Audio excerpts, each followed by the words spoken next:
गणेशाय नमः। वंशे विभूषितकरानवनीरदाभात् पीताम्बरादरुणबिम्बफलाधरोष्ठात् पूर्णेन्दुसुन्दरमुखादरविन्दनेत्रात् कृष्णात् परं किमपि तत्त्वमहं न जाने। कृष्णात् परं किमपि तत्त्वमहं न जाने।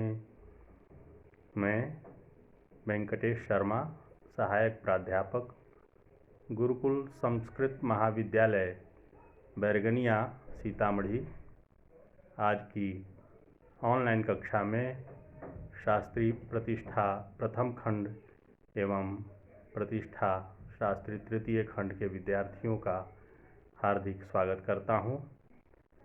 आज की ऑनलाइन कक्षा संस्कृत साहित्य का इतिहास से संस्कृत साहित्य के इतिहास की विशेषता पर आधारित है। आज हम लोग ऑनलाइन कक्षा लेने पर विवश हैं, क्योंकि राज्य सरकार के आदेश और विश्वविद्यालय के निर्देशानुसार कोविड-19 के प्रकोप को ध्यान में रखते हुए ऑनलाइन कक्षा का आदेश हुआ है।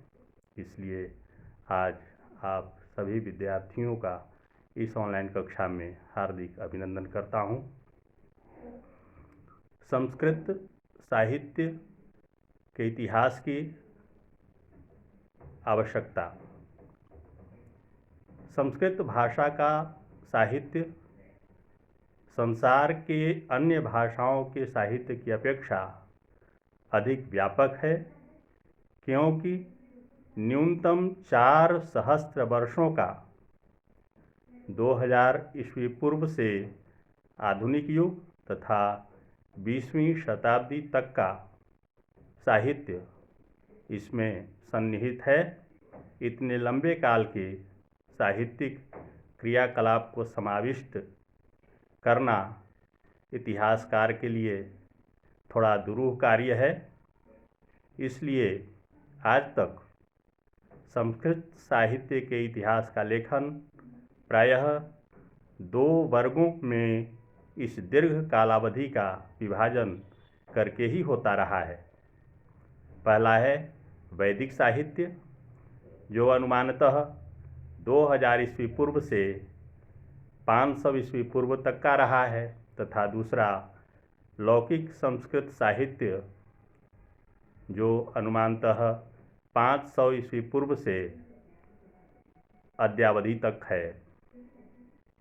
इन वर्गों में वैदिक साहित्य का इतिहास क्रमशः विभिन्न युगों में विकसित होने वाले साहित्यिक उद्गम को आधार बनाकर लिखा गया है। इन युगों में भाषा का परिवर्तन स्वाभाविक गति से होता रहा था। साहित्य रचना भी नए नए प्रकारों में होती रही थी। सामान्य रूप से इस कालखंड के इतिहास को अधोलिखित उपखंडों में विभक्त किया गया है। पहला संहिता काल, दूसरा ब्राह्मण काल, तीसरा आरण्यक काल, चौथा उपनिषद काल तथा पांचवा सूत्र काल, जिसे वेदांग भी कहा जाता है। इन कालों में मूल वैदिक मंत्रों के आधार पर साहित्य का विकास हुआ है, किंतु इन्हें परस्पर व्यावर्तक नहीं कहा जा सकता कि ब्राह्मण युग में आरण्यक था ही नहीं, आरण्यक युग में उपनिषद का उद्भव नहीं था। स्थिति तो यह थी कि संहिता काल में भी उपनिषद जैसा परवर्ती साहित्य कुछ अंशों में विद्यमान था। ऐसी स्थिति में काल के आधार पर वैदिक साहित्य का विभाजन प्रायिक मत है, स्थिर नहीं। अधिक से अधिक यह विभाजन साहित्य प्रकार की दृष्टि से ही माना जा सकता है। लौकिक संस्कृत साहित्य के इतिहास में तो कालगत विभाजन का और भी कठिन है।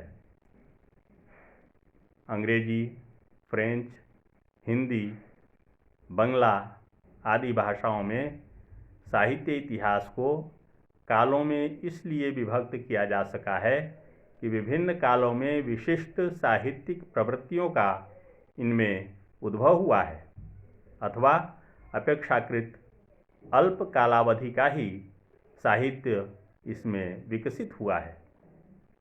संस्कृत साहित्य के इतिहास के समान 2.5 या 2 सहस्र वर्षों का साहित्यिक विकास वहाँ नहीं है। संस्कृत साहित्य में कालक्रम से विशिष्ट साहित्यिक प्रवृत्तियाँ उद्भूत नहीं हुई हैं। प्राचीन भारतीय इतिहास के ग्रंथों में जैसे भारतीय विद्या भवन, बम्बई से प्रकाशित history and culture of the Indian people के विभिन्न खंडों में किसी काल विशेष की साहित्यिक उपलब्धियों का जो विवरण मिलता है वह सर्वेक्षण मात्र है, इतिहास नहीं है। उदाहरणार्थ 7वीं शताब्दी ईस्वी में आविर्भूत बाण, माघ और भवभूति के ग्रंथों के नाम ये इतिहास ग्रंथ भले ही उस युग की साहित्यिक रचनाओं के उल्लेख के क्रम में कर दें, किंतु साहित्य इतिहास इन विजातीय कृतियों को एक साथ नहीं रख सकता, क्योंकि इसमें प्रकारगत भेद ऐसा करने की अनुमति नहीं देता। इसलिए संस्कृत साहित्य का इतिहास कालगत विभाजन को स्वीकार नहीं करता, अपितु साहित्यिक विधा को आधार मानकर प्रवृत्त होता है। रामायण, महाभारत तथा पुराणों को हम एक साथ उपजीव्य ग्रंथों के रूप में या पृथक पृथक अध्यायों में रख लें, किंतु गद्य काव्य, गीति काव्य, नाटक आदि विधाओं में से प्रत्येक का उद्भव, विकास तथा आधुनिक युग तक की परंपरा एक साथ दिखानी पड़ती हैं। 7वीं शताब्दी के गद्य काव्य को उसी शताब्दी के गीति काव्य के साथ नहीं मिला सकते। जब गद्य काव्य का विवरण देना होता है तो प्रारंभ से आज तक का इतिहास उस विधा का ही दिखाया जाता है। संस्कृत साहित्य के इतिहास में किसी भी विधा से संबद्ध अध्याय हो, वह अपने आप में 1.5-2 सहस्त्र वर्षों के विकास का विवरण तो प्रस्तुत करेगा ही।